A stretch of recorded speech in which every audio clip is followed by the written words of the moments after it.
नमस्कार दोस्तों, कैसे आप लोग। मुझे उम्मीद है कि आप सब अच्छे होंगे और स्वस्थ भी होंगे। दोस्तों, पवन सिंह अगर पार्टी बनाते हैं तो क्या उनके लिए सही रहेगा या गलत रहेगा। दोस्तों, बता दूं कि जो उनका सलाहकार है उन्होंने पार्टी बनाने का संदेश तो दे दिया, उनको बता दिया कि पार्टी बनाइए और आप चुनाव लड़िए पूरे बिहार में। लेकिन आपको एक बात जानना बहुत जरूरी है, क्या सक्सेस हो पाएंगे पवन सिंह, जो कि साल का 5 से 10 करोड़ रुपया कमाते थे, वो क्या निकल पाएगा।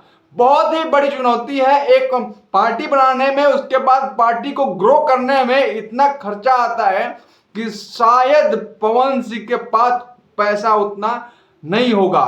लेकिन जिसने भी सलाह दिया है पवन सिंह को, बहुत गलत दिया है सलाह, क्योंकि अच्छा खासा जिंदगी उनका चल रहा था भोजपुरी इंडस्ट्रीज में। अब अगर राजनीति में आते हैं तो फिर से स्टार्ट करना पड़ेगा और उनका जो जितना भी पैसा होगा उनके पास में सारा बजट जो है नुकसान हो जाएगा और जितना भी भोजपुरी के ये अंगे बंगे चंगे पंगे उनके पीछे घूम रहे हैं उनको लूट खाएंगे। मैं बता दूं पवन सिंह को कि पवन सिंह जिस लाइन में थे उसी लाइन में सही है। पवन सिंह फिर बैठते हैं भाई, उनको राजनीति में आने का जरूरत नहीं है।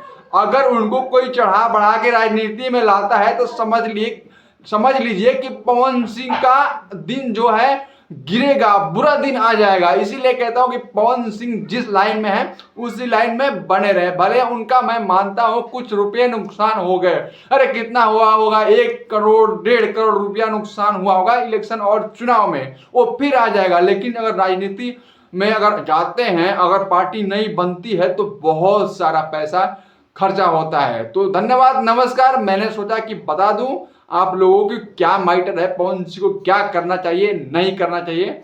तो आप देख रहे थे नई बस्ती ब्लॉग, मैं आप सबका भाई अर्जुन। दोस्तों, अगर आप लोग चैनल पे नए हो तो मेरे चैनल को सब्सक्राइब कर दीजिए, बेल घंटी दबा दीजिए ताकि कोई भी वीडियो अपलोड करूं तो आप तक पहुंचता रहे। तो जय भोजपुरी, जय बिहार।